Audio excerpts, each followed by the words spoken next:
Hai Mars, hai Venus, apa kabar semuanya? Semoga semuanya selalu dalam keadaan yang sehat.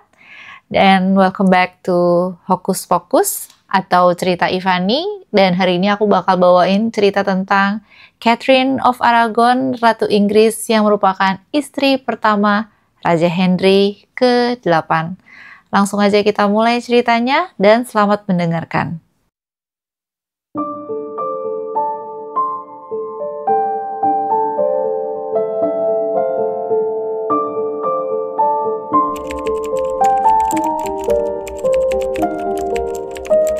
Kisah Catherine dimulai pada 16 Desember 1485 di Alcalá de Henares, timur laut Madrid. Dia lahir di Istana Uskup Agung Toledo sebagai putri bungsu dari Isabella I dari Kastilia dan Ferdinand II dari Aragon.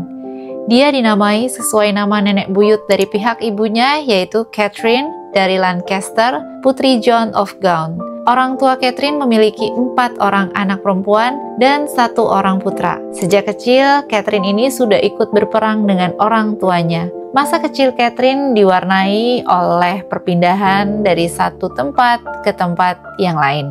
Negara-negara Spanyol terus-menerus berperang dengan keamiran Muslim Granada, sehingga rumah adalah dimanapun raja dan ratu Spanyol berada. Isabella berkeras agar anak-anaknya selalu ikut bersamanya, sehingga seluruh keluarga berpindah ketika diperlukan.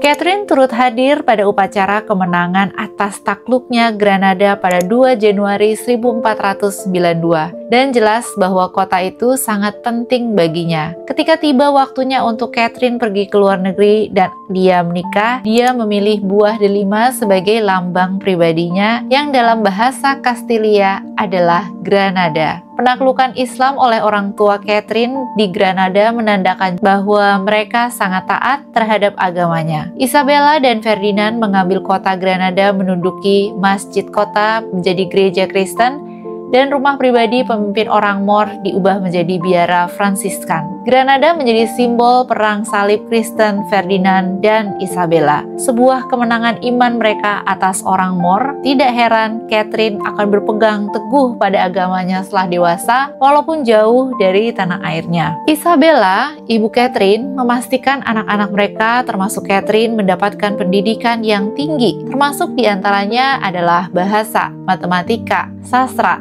dan klasik. Pendidikan ini didapat dari seniman dan para sarjana yang handal di seluruh dunia yang dipilih sendiri oleh Isabella untuk anak-anaknya. Pendidikan seperti ini juga akan Catherine berikan pada anaknya kelak, yaitu Mary di kemudian hari.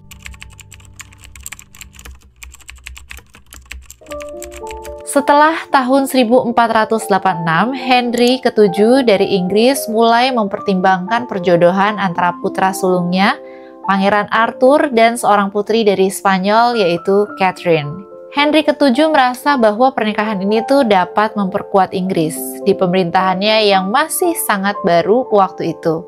Dan di sisi Spanyol, Raja Ferdinand pun berpikir bahwa aliansi dengan Inggris dapat nih memperkuat Spanyol, apalagi untuk menghadapi musuh lama, yaitu Kerajaan Prancis. Pada tahun 1487, baik Inggris maupun Spanyol mulai nih mengatur negosiasi untuk membahas pernikahan ini. Dan pada akhirnya, 19 Mei 1499, Catherine dan Arthur menikah secara proksi dengan Puebla atau penduta besar Spanyol mewakili mempelai wanita. Kedua orang tua Catherine berkeras bahwa Catherine gak akan dikirim ke Inggris sampai Arthur berusia 14 tahun, dan pada saat itu Arthur baru berusia 12 tahun dan Catherine baru berusia 13 tahun. Nah, 2 tahun kemudian, pada tahun 1501, Catherine meninggalkan Spanyol menuju Inggris dan tiba di Plymouth, Devon pada 2 Oktober. Hal pertama yang dilakukan adalah pergi ke gereja untuk berterima kasih pada Tuhan karena udah tiba dengan selamat di Inggris, yang sebenarnya dapat dimengerti bahwa perjalanannya memang tertunda dan kondisi laut pada saat itu juga nggak terlalu baik ya, kondisinya tuh buruk. Hanya sedikit sejarah yang mencatat bagaimana kesan pertama pertemuan antara Arthur dan Catherine. Tapi Arthur menulis kepada orang tuanya bahwa dia itu udah berjanji akan menjadi suami yang setia dan penyayang, dan bahwa dia tuh seneng banget ngelihat wajah Catherine yang sangat cantik. Jadi pada 14 November 1501, pernikahan kembali berlangsung di Katedral St. Paul. Bertahun-tahun kemudian, Catherine akan bersumpah bahwa sebenarnya dia dan Arthur itu selama 7 malam bersama, mereka itu tidak melakukan hubungan seksual dan hanya berbaring di sampingnya Arthur saja. Pada 21 Desember, pasangan muda itu tampak cukup bahagia bersama. Dengan Arthur yang sibuk rapat dewan dan urusan kerajaan, Catherine pun yang baru masuk Inggris ini belajar bahasa Inggris dan mempelajari seluk-beluk untuk menjadi ratu di masa depan. Namun pada bulan Maret selanjutnya, keduanya ini jatuh sakit, baik Catherine dan Arthur, yaitu penyakit yang sedang mewabah, sweating illness atau penyakit keringat. Virus yang mirip flu begitu intens sehingga orang tuh bisa mati dalam sehari. Catherine akhirnya bisa selamat, sembuh, tapi Arthur enggak. Pada 2 April 1502 pada usia 15 tahun, putra sulung Henry dan Elizabeth of York akhirnya meninggal, membawa serta harapan keluarga dan bangsa.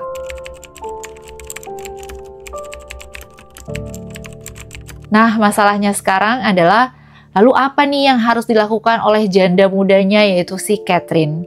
Isabella dari Kastilia dan suaminya Ferdinand bertekad untuk mempertahankan aliansi antara Spanyol dan Inggris. Hampir segera setelah mereka menerima kabar bahwa Arthur meninggal, mereka langsung mengusulkan agar Catherine menikah dengan adik laki-lakinya Henry. Henry ke-7 dan Elizabeth of York juga menyukai gagasan itu, dan negosiasi dibuka lagi seperti awal yang pernah mereka lakukan. Pada 25 Juni 1503, mereka secara resmi bertunangan. Tapi karena Henry masih berusia kurang dari 14 tahun, ada ruang baginya untuk menarik diri atau tidak menyetujui perjanjian ini ketika dia dewasa. Dan benar aja, tepat sebelum ulang tahunnya yang ke-14, Henry muda menolak pertunangannya dengan Catherine. Walaupun saat itu Catherine dan duta besar Spanyol nggak langsung dikasih tahu bahwa Henry itu menolak pertunangan ini.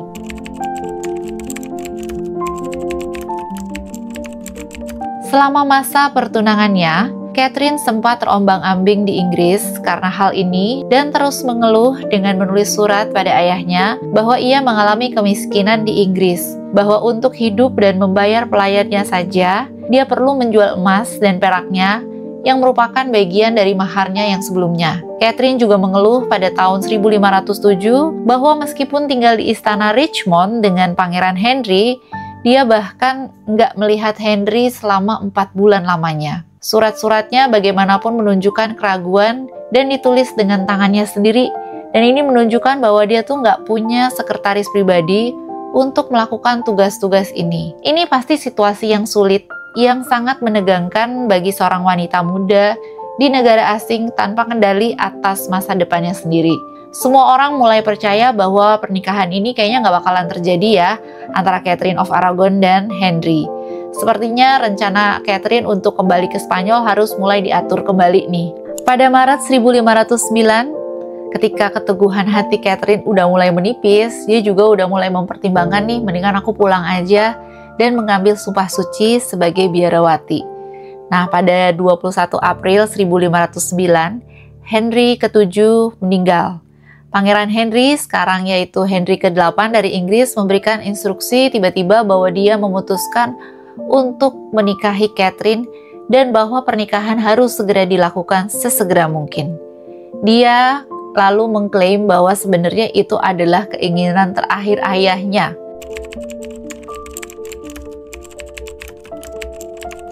Pada 11 Juni di usia 23 tahun, Catherine akhirnya menikah dengan Henry yang beberapa minggu lagi memasuki usia 18 tahun. Jadi antara Henry dan Catherine of Aragon ini beda usia 5 tahun lebih tua Catherine.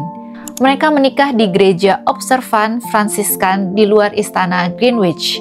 Ini adalah pernikahan yang sangat tenang, beda dengan penobatan yang akan terjadi beberapa minggu kemudian pada tanggal 23 Juni. Penobatan itu adalah acara yang megah dengan rute untuk pasangan kerajaan dihiasi dengan kain emas dan permadani. Henry memimpin Catherine dari Menara London ke Westminster Abbey dan diikuti dengan pesta yang besar dan perayaan. Catherine telah menang meskipun hampir 8 tahun dia mengalami kesulitan pada saat-saat yang memalukan menunggu suaminya. Catherine sangat menyukai Henry ke-8. Dia memandang Henry ke-8 sebagai sosok yang muda, tinggi, atletis, tampan, dengan rambut merah, cerdas, berbudaya, dan religius. Singkatnya, Henry tampaknya segalanya bagi Catherine yang Catherine inginkan dalam pasangan masa depan. Walaupun karakter asli Henry ke-8 mulai kelihatan, dia mulai melakukan eksekusi beberapa bulan kemudian pada penasehat dan penagih pajak ayahnya, padahal baru married ya, Richard Empson dan Edmund Dudley yang jelas dijadikan kambing hitam. Henry ke-8 dan Catherine ini akhirnya saling tertarik, perhatian dan menikmati berada dekat satu sama lain. Tak lama setelah pernikahan keduanya, Catherine akhirnya hamil. Namun kegembiraan itu cuma berumur pendek.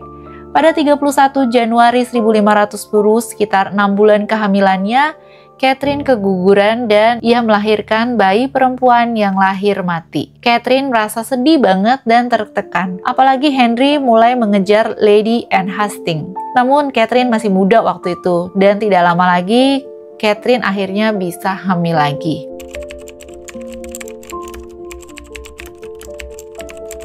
Catherine ini juga menjadi sosok ratu yang penting dalam politik kerajaan.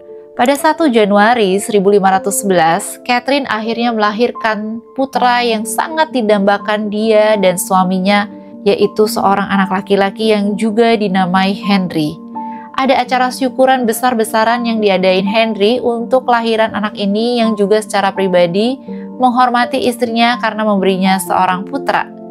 Henry berpartisipasi dalam turnamen segera setelah Catherine mampu muncul di depan umum lagi setelah selesai masa nifasnya. Mantel kudanya dihiasi dengan huruf K untuk Catherine. Namun sekali lagi tragedi terjadi. Hanya beberapa minggu setelah lahir, bayi mereka ini tiba-tiba sakit dan meninggal pada 22 Februari 1511. Catherine hancur dan Henry pun mengalami syok. Ketika Henry absen dalam kampanye di Prancis antara Juni dan Oktober 1513, Catherine yang dia tempatkan sebagai pengurus untuk mengurusi Inggris. Dia menjadikannya gubernur kerajaan dan kapten jenderal, memberinya wewenang untuk mengumpulkan pasukan, membuat janji, dan memiliki dewan untuk melakukan bisnis. Ini menunjukkan bahwa Henry benar-benar mempercayai Catherine, gak hanya pada tingkat pernikahan atau jadi ratu rumah tangga, tapi juga untuk politik kerajaannya. Catherine sekali lagi yang pada saat itu lagi hamil besar, mengira ini adalah kesempatan sempurna untuk menyerang. James keempat dari Skotlandia menyerbu pada 22 Agustus. Pada 3 Septembernya, Catherine memerintahkan Sir Thomas Lowell untuk mengumpulkan pasukan di Midlands. Dan pada 8 September, Catherine sendiri menunggang kuda ke utara dengan pasukan cadangan meskipun lagi hamil. Warrior banget si Catherine ini. Pada 9 September, Thomas Howard, Earl of Surrey yang bertanggung jawab atas pasukan utara mengalahkan Skotlandia di Flodden. James keempat tewas di medan perang bersama banyak anak buahnya, dan Catherine mengirimkan sepotong mantelnya yang berlumuran darah kepada Henry. Dia telah membuktikan dirinya sebagai ratu yang bersedia mempertahankan negara yang sekarang dia sebut rumah. Untuk sisa masa pemerintahannya, Catherine akan membuktikan dirinya jauh dari ratu yang tenang, yang cuman bisa menjahit aja dengan para dayangnya. Dia lebih dari bersedia untuk terlibat dalam politik dan perang. Ibunya sendiri telah secara pribadi berperang melawan orang Moor di Spanyol. Begitu pula Catherine membentuk dirinya menjadi ratu pejuang untuk melawan Skotlandia dan Prancis.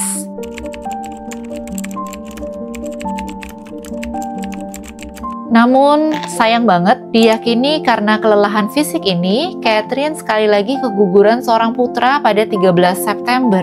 Pola yang menyakitkan dan menyedihkan akan terjadi. Tahun berikutnya, November atau Desember 1514, Catherine kehilangan anak lain, seorang putra yang lahir mati.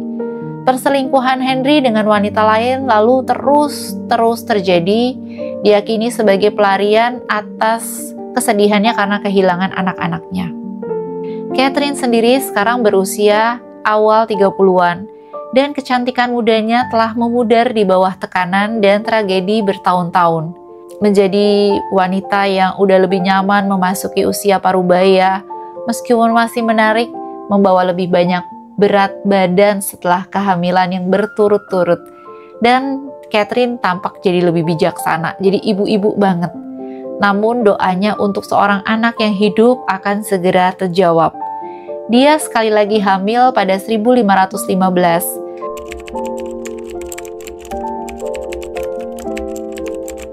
Pada 18 Februari 1516, Catherine akhirnya melahirkan seorang putri yang sehat bernama Mary, seorang gadis yang akan tumbuh menjadi ratu pertama Inggris yang dinobatkan. Dengan menjadi seorang ibu, Catherine rasanya bahagia banget karena akhirnya anaknya ada yang hidup juga ya. Tak lama setelah Catherine muncul di depan umum, lagi-lagi dia diberi kabar yang buruk. Ternyata waktu dia hamil ini ayahnya Ferdinand telah meninggal saat dia mempersiapkan kelahiran, yaitu pada 23 Januari 1516. Catherine benar-benar berduka atas kehilangan itu. Catherine padahal sangat dekat sama ayahnya. Lalu siapa yang menggantikan ayahnya, yaitu Charles nih yang merupakan keponakannya atau anak dari saudara perempuannya Juan, yang mengambil alih Aragon dan seluruh Spanyol. Charles adalah penghubung Catherine dengan tanah airnya, dan di tahun-tahun mendatang dia terus-terusan itu membina hubungan dengan Charles ponakannya ya. Remaja kurus yang berusia 16 tahun itu akan menjadi pendukung terbesar tantenya. Catherine sangat peduli banget dengan pendidikan Mary. Pada usia 9 tahun, Mary ini udah bisa memainkan musik di beberapa instrumen, menulis dan berbicara bahasa Latin, dan juga berbicara bahasa Spanyol, Prancis, dan mungkin Yunani, serta dia juga bisa menari. Di bawah pengaruh pendidikan Catherine sendiri dan putrinya menjadi model untuk mendidik anak-anak perempuan pada masa itu ya, karena sebagian besarnya terpengaruh dari cara Isabella mendidik Catherine. Meskipun kekecewaan karena dia nggak punya putra, Henry itu memanjakan Mary dan sering juga membanggakan Mary atas prestasi Mary ya. Dia mewarisi kulit dan rambut merah ayahnya dengan mata yang biru pucat. Tapi Catherine hanya akan hamil sekali lagi pada awal 1518 dan akan melahirkan pada 10 November tahun itu seorang putri yang lagi-lagi lahir mati. Saat itu Henry ini mulai terus-menerus melakukan perselingkuhan dan Catherine hanya harus menutup mata terhadap hal ini, termasuk terhadap anak-anak haram yang dihasilkan oleh Henry. Hanya satu anak haram yang diakui oleh Henry, yaitu putra bernama Henry Fitzroy, yang ibunya adalah Elizabeth atau Bessie Blount, yang awalnya datang ke istana sebagai dayang di rumah tangga Catherine.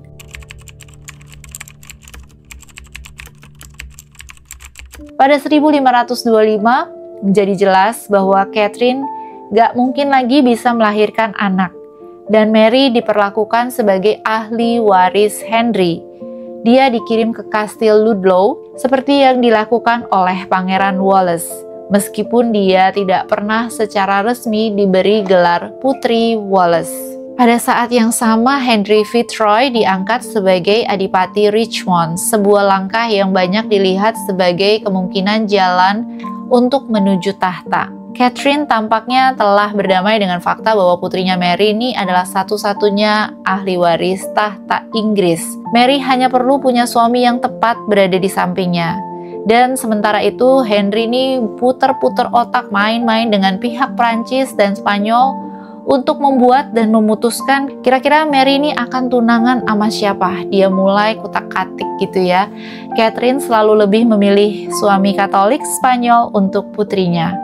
Sayangnya bagi Catherine, sementara dia udah berdamai dan berpikir bahwa Mary bakal jadi ahli waris, tapi Henry enggak. Henry belum puas, dia tetap mau cari ahli waris lain.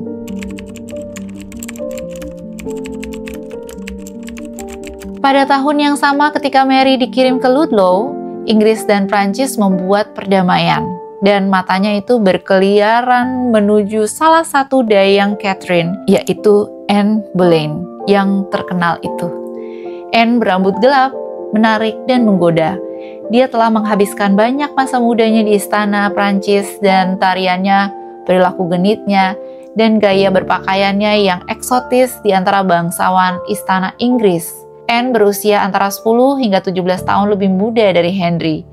Dan sementara dia seneng godain raja, dia juga nggak genit melompat langsung ke tempat tidurnya seperti para selir-selirnya yang lain, termasuk seperti saudara perempuannya Mary Boleyn. Di sisi lain, Henry yang terobsesi dengan anak laki-laki sebagai pewaris juga mulai percaya, atau setidaknya dia pernah ngomong ya, bahwa pernikahannya tuh dikutuk oleh Tuhan. Jadi ada di dalam Alkitab, yaitu kitab Imamat 18 mengatakan bahwa seorang pria dilarang keras melakukan hubungan seksual dengan istri saudaranya. Dan Imamat bab 20 ayat 21 memperingatkan bahwa persatuan seperti itu nggak akan menghasilkan anak. Jadi anak-anak Catherine of Aragon yang mati, terutama anak laki-lakinya, dia anggap ini sebagai kutukan dari Tuhan. Fakta bahwa Catherine dan Henry tuh masih punya loh satu orang putri yang sehat, Henry nggak peduli lagi. Henry meyakini bahwa pernikahan antara Catherine dan dirinya jelas tidak sah dan harus dibatalkan.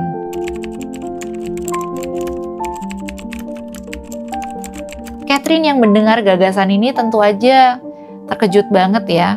Henry menyampaikan hal ini juga ke Thomas Wolsey yang pada saat itu adalah kardinalnya, dan dia bilang bahwa dia ingin membatalkan pernikahannya segera. Ia bahkan menganggap Thomas Wolsey bekerja secara lambat untuk masalah ini. Henry akhirnya mengurus sendiri pembatalan ini dan dia juga langsung ke tahta suci Roma ya, dan berhubungan dengan Paus Clement ke-7.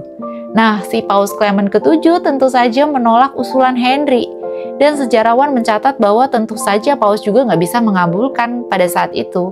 Paus sedang menjadi tawanannya Charles V, King of Aragon, yang merupakan keponakannya Catherine setelah penjarahan Roma. Sebenarnya banyak yang mencoba menghentikan Henry untuk memutuskan hubungannya dengan Roma. Padahal ada beberapa opsi yang diberikan oleh Paus dan penasehat kerajaan Inggris saat itu. Misalnya kalau mau punya ahli waris, ya kenapa nggak Henry Fitzroy aja menjadi suaminya Mary, agar dinasti tetap aman.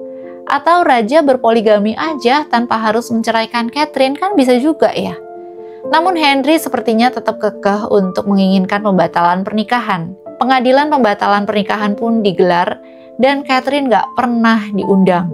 Padahal Henry tahu betul Catherine gak ingin adanya perceraian. Pada 22 Juni, Henry membuat perasaannya terhadap Catherine jelas ketika dia memintanya untuk berpisah secara resmi. Tentu saja Catherine menolak. Catherine buru-buru nih menulis surat pada ponakannya yaitu Charles, memintanya secara pribadi untuk coba dong bujukin Henry dari jalur ini dan memaksa Paus untuk memanggil kasus ini ke Roma dan mencabut otoritas apapun yang dimiliki Wolsey. Sementara itu di sisi lain, Anne terus-menerus mencari cara nih karena Anne memang kepingin jadi ratu. Anne yang masih menghabiskan sebagian besar waktunya di istana sambil menolak upaya Henry untuk merayunya, Anne juga mengatakan dengan jelas bahwa Henry hanya bisa memilikinya sebagai ratu, bukan selir ya, ataupun selir resmi juga dia nggak mau.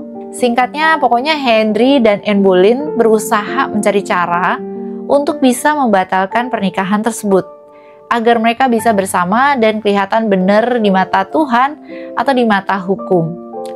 Catherine di sisi lain hanya memiliki satu argumen aja nih, bahwa pernikahannya dengan Arthur itu juga nggak sah karena mereka tuh tidak pernah melakukan hubungan seksual.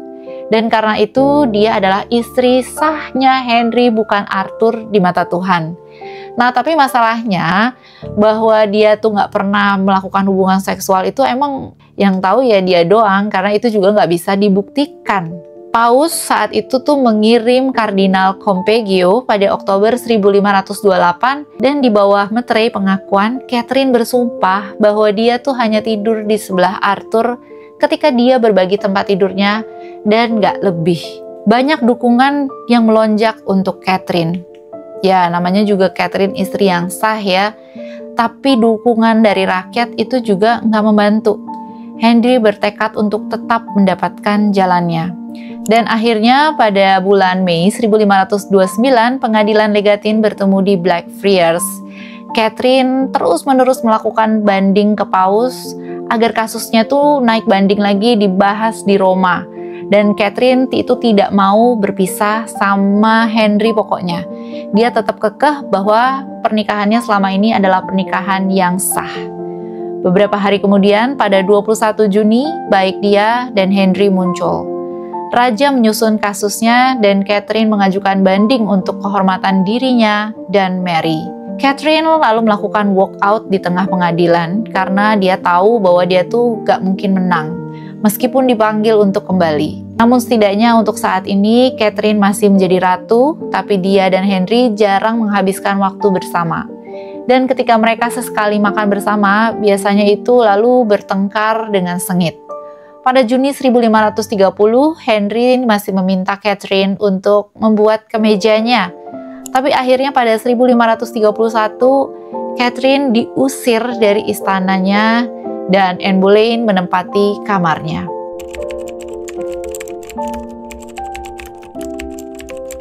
Perpisahan resmi Catherine dan Henry ke-8 yaitu pada tanggal 11 Juli 1531. Dan itu adalah hari terakhir Catherine dan Henry saling melihat. Dia diperintahkan ke Kastil Moor di Hertfordshire, sementara Mary tetap di Windsor. Dan Catherine juga nggak akan pernah melihat putrinya lagi. Pada 1532, Anne sedang hamil. Anne Boleyn dan Henry akhirnya menikah pada 25 Januari 1533. Meskipun pembatalan pernikahan Catherine dan Henry belum resmi mendapat persetujuan Gereja Katolik Roma, Henry mengaturnya dengan Uskup Agung Canterbury barunya, yaitu Thomas Cranmer yang beragama Protestan, agar pernikahannya dengan Catherine of Aragon dinyatakan batal pada Mei tahun itu, dan pernikahannya dengan Anne disebut sah.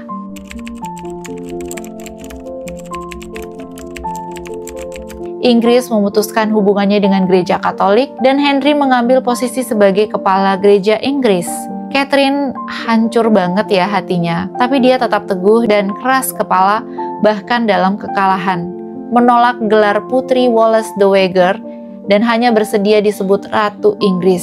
Dia lalu pindah ke Buckden di Huntingdonshire dengan rumah tangga yang sangat berkurang. Mayoritas orang di negara itu pastilah belain si Catherine, termasuk Mary Tudor, saudara perempuannya Henry sendiri juga belain Catherine sebenarnya.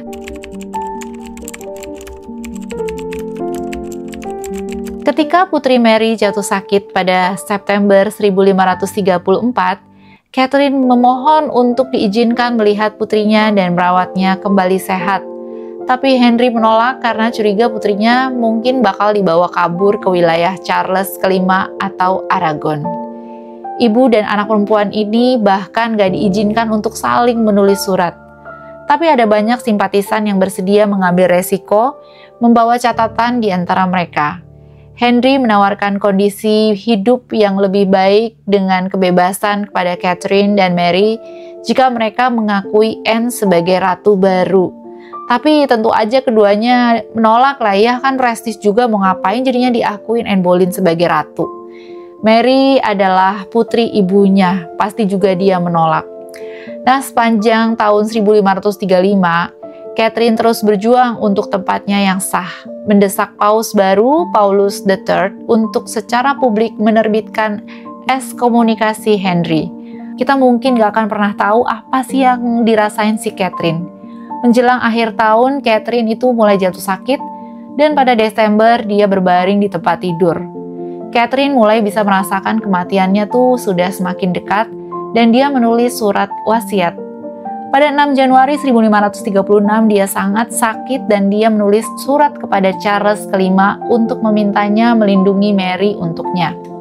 Pada 6 Januari 1536 dia udah sangat sakit dan dia lalu menulis surat kepada Charles kelima atau keponakannya atau pemimpin Aragon untuk juga mau bantuin melindungi Mary, dan tampaknya menulis surat yang terakhir untuk Henry. dia menyatakan cintanya pada Henry bahkan setelah semua yang Henry lakukan. Sore berikutnya pada 7 Januari, Ratu Inggris yang sah ini meninggal tanpa kehadiran suami atau putrinya. Menyedihkan banget ya. Dan mayatnya pun dibalsem. Tubuhnya dilaporkan bahwa hatinya atau livernya tuh benar-benar hitam, meskipun semua organ lainnya masih utuh.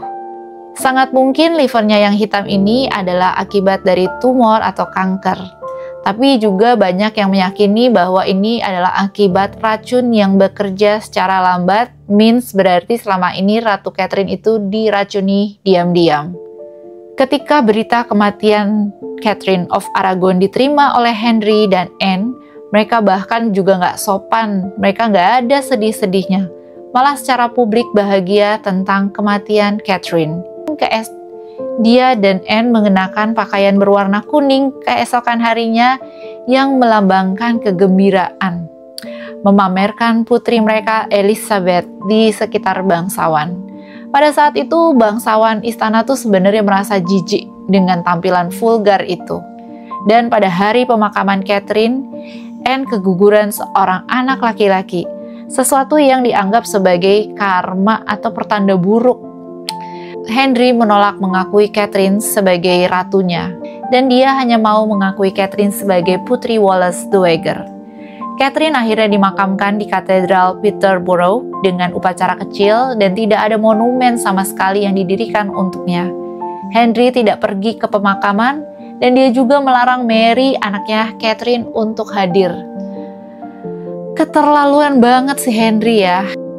Demikianlah kisah Catherine of Aragon, si ratu dari Spanyol yang merupakan istri pertama Raja Henry ke-8, seseorang yang sangat punya mental yang kuat, pemberani, dan juga sangat baik hati.